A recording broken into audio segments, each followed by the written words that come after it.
नमस्कार भक्तों, आपका एक बार फिर से स्वागत है हमारे चैनल भक्ति की शक्ति में। आज हम आपके लिए लेकर आए हैं सोमवती अमावस्या की कथा। इस कथा को सुनने से आपके सभी प्रकार के पितृदोष दूर हो जाएंगे और यह कथा सोमवती अमावस्या के दिन यानी कि आज के दिन अवश्य सुने। बोलिए अमावस्या मैया की जय हो। एक साहूकार के 7 बेटे, 7 बहू और एक बेटी थी। साहूकार के घर एक जोगी भिक्षा लेने आता था तो साहूकार की बहू भिक्षा दे देती थी। जब कभी भी साहूकार की लड़की भिक्षा लेकर आती तो जोगी भिक्षा नहीं लेता था और वह कहता, लड़की तो सुहागन है पर भाग्य में दुहाग लिखा है। यह सुनकर लड़की सुबकने लगी। माँ ने पूछा, बेटी तुझे किस बात की चिंता है?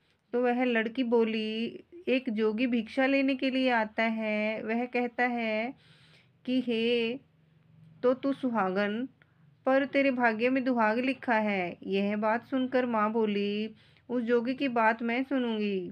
अगले दिन माँ छिपकर बैठ गई। जोगी भिक्षा लेने आया तो लड़की भिक्षा देने लगी।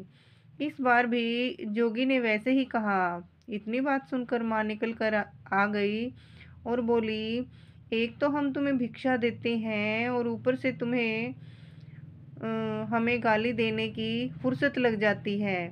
जोगी बोला, मैं गाली नहीं देता, सच्ची बात कहता हूँ। इसके भाग्य में ऐसा ही लिखा है। तब माँ बोली, अगर तुम्हें इतना ही मालूम है तो इससे बचने का उपाय भी मालूम होगा।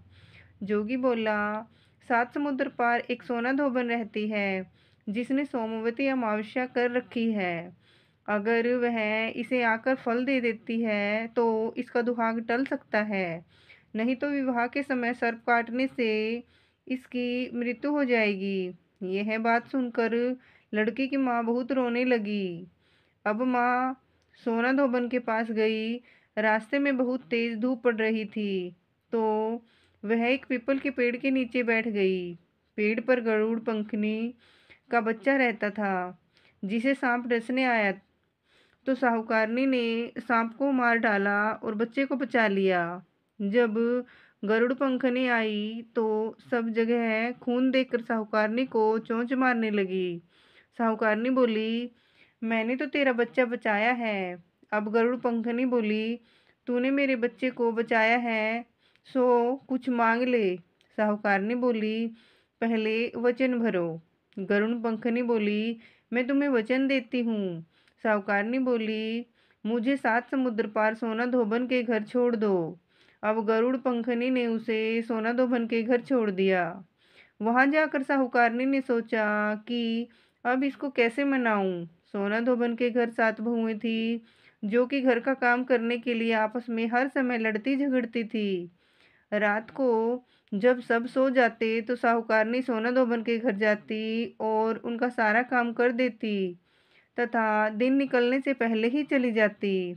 अब सारी बहुएं आपस में सोचती थी कि सारे घर का काम कौन करता है और वे आपस में भी एक दूसरे से कुछ नहीं पूछती थी।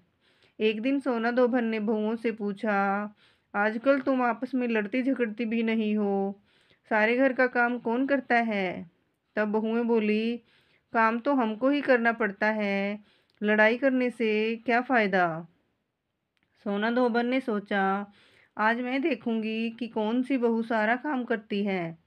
रात को उसने देखा कि एक औरत आई और घर का सारा काम करके जाने लगी। तो सोना धोबन ने पूछा, तुम कौन हो? तुम्हें क्या चाहिए? साहूकारनी बोली, पहले वचन भरो। तब सोना धोबन उसे वचन देती है। अब साहूकारनी बोली, मेरी बेटी के भाग्य में दुहाग लिखा है सो तुम चलकर सुहाग दे दो, क्योंकि तुमने सोमवती अमावस्या कर रखी है। सोना धोबन अपने बहू बेटों से बोली, मैं तो इसके साथ जा रही हूँ। मेरे बाद तुम्हारे पिताजी मर जाएं तो उन्हें तेल के कूपे में डालकर रख देना। अब वह साहूकारनी के घर आ गई। साहूकारनी ने अपनी बेटी का विवाह किया। जब फेरे होने लगे तो सोना धोबन कच्चा करवा, दूध और तार लेकर बैठ गई। थोड़ी देर में सांप आया और उस लड़के को डसने लगा। तो सोना धोबन ने करवा आगे कर तार से सांप को बांध दिया। डर के मारे सांप मर गया। अब सोना धोबन ने उसे सुहाग दिया और बोली, जितनी अमावस्या मैंने करी है उन सब का फल साहूकार की बेटी को मिले, और जो आगे करूंगी उनका फल मेरे पति और बेटों को मिले।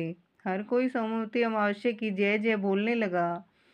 सोना धोबन जाने लगी तो साहूकारनी बोली, कुछ मांग लो, तुमने मेरे जवाई को जीवन दान दिया है। वह बोली, मुझे कुछ भी नहीं चाहिए। यह कहकर वह चली गई। अब उसे रास्ते में फिर सोमवती अमावस्या आ गई। उसने पीपल के पेड़ के नीचे बैठकर कहानी कही, व्रत किया और पीपल की 108 फेरी लगाई। पीपल की पूजा करने के बाद वह घर पर गई तो वहां जाकर उसने देखा कि उसका पति मरा पड़ा है। जो उसने सोमवती अमावस्या रास्ते में की थी, उसका फल अपने पति को दे दिया। इससे उसका पति जिंदा हो गया।